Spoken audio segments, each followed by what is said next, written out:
बता दूं, राइजोबियम एक जीवाणु है और वो करता है नाइट्रोजन फिक्सन। यानी आप जानते हो कि पेड़ पौधों को जो नाइट्रोजन होती है वायुमंडल में सबसे ज़्यादा होती है, और जड़ें क्या करती है उसको अवशोषित नहीं कर पाती, तो वो करती है आयनों के रूप में, यानी नाइट्राइड या अमोनिया के रूप में इनमें अवशोषित करती है, नाइट्रेट के रूप में अवशोषित करती है, ऐसे कह रहे हैं हम। तो राइजोबियम क्या करता है, लेगुमिनेसी कुल यानी दालों वाला जो कुल होता है, फैबेसी कुल बोलते हैं, उसमें क्या करता है, वो लेगुमिनेसी नाम क्यों पड़ा था उसका कारण भी यही है। ठीक है, उसके बारे में चर्चा करने वाले हैं। तो हेडिंग लिख लो आप, राइजोबियम। ठीक है, राइजोबियम। और किसी का आवाज आ गई नहीं तो वो भी मालूम चल जाएगा भी। ठीक है, राइजोबियम जीवाणु, ये जीवाणु है। ठीक है, सुन लो ध्यान से। राइजोबियम जीवाणु लेगुमिनेसी कुल की जो जड़ें होती हैं उनके साथ सहजीवी संबंध के रूप में रहता है। कैसे संबंध में? सह-उपकारिता समझते हो ना, अभी पढ़े हुए थे हम। इसलिए एक दूसरे दोनों को प्लस प्लस से दर्शाते हैं। तो ये क्या करता है, जड़ों में क्या करता है, लेग्यूम मतलब गांठ का निर्माण करता है, इसलिए इस कुल का नाम पड़ा था लेग्यूमिनेसी कुल। सुन लेना ध्यान से। और इस लेग्यूम का जो कलर होता है, उसका जो वर्णक होता है वो लेग हीमोग्लोबिन होता है। यही क्वेश्चन पूछता है एग्जाम में, आया हुआ है, लेग हीमोग्लोबिन जो गुलाबी रंग प्रदान करता है। तो ये नाइट्रोजन फिक्सन कर लेते हैं ये जीवाणु। ठीक है, और बदले में इनको ऊर्जा मिल जाती है। तो एक प्रकार का सह-उपकारिता सहजीवी संबंध भी हो गया, और ये 2-3 क्वेश्चन भी हो गए। तो इन्हें लिख लो, मैं ऐसे लिख रहा हूँ। ठीक है, तो लिख लेना लेगुमिनेसी कुल में। तो राइजोबियम जीवाणु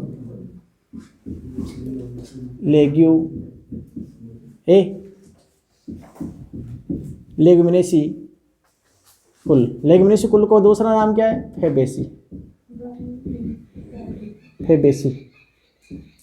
फैबेसी कुल के पौधों की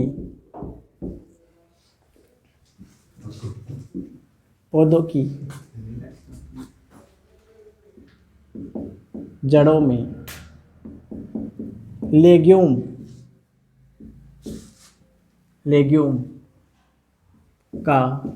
यानी गांठ, लेग्यूम का निर्माण करता है, और इसी के कारण इसे लेगुमिनेसी कुल नाम दिया गया था। ठीक है, तो लेग्यूम का निर्माण करता है, वह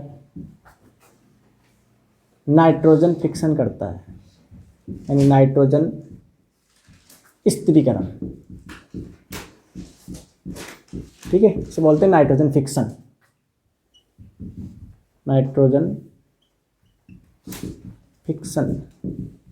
ठीक है, नाइट्रोजन फिक्सन करता है।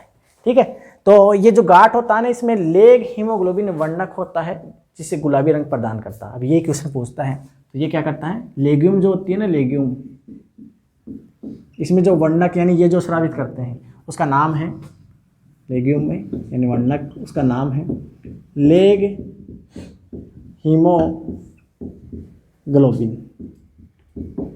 ठीक है, ग्लोबिन से याद रखना इसे, लेग हीमोग्लोबिन, और ये रंग प्रदान करता है गुलाबी। कौन सा? गुलाबी रंग। ठीक है,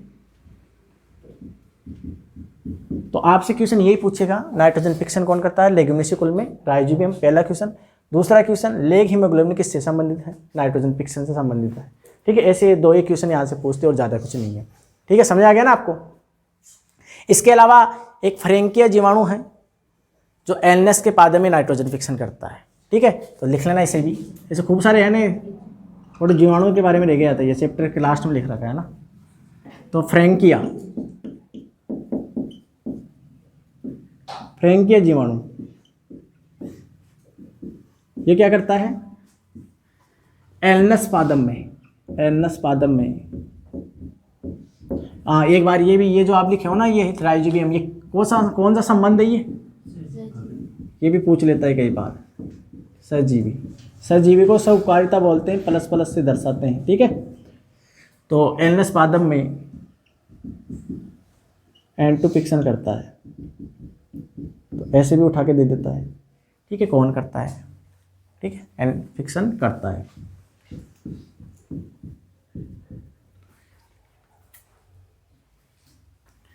इसके अलावा जैसे नाइट्रोसोकोकस नाइट्रोसोमोनास, नाइट्रोसोकोकस ऑकस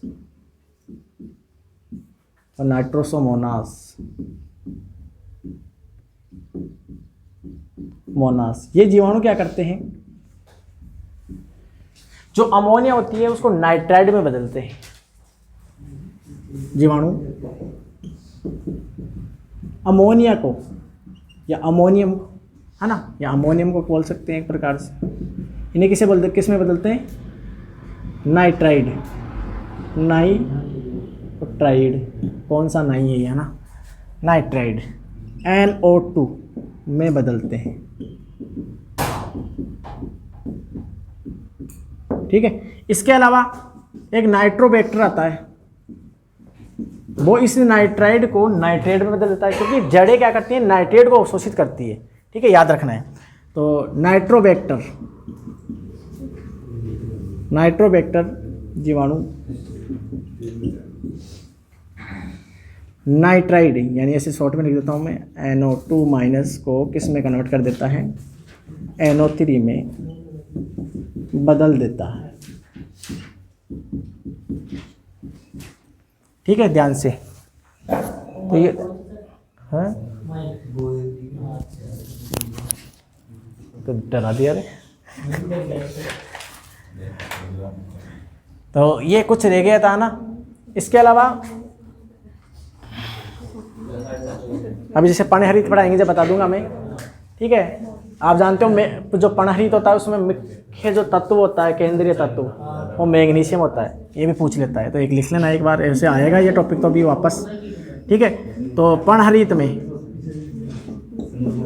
यानी क्लोरोफिल, पर्णहरित में मैग्नीशियम तत्व होता है। मतलब होते तो और भी हैं, पर मुख्य केंद्रीय तत्व कौन सा होता है, ये केंद्रीय तत्व है, केंद्रीय तत्व। ठीक है, ये केंद्रीय तत्व होता है। ये भी एग्जाम में पूछ लेते हैं, इसे भी लिख लो आप, इसे ऑफ करना नहीं।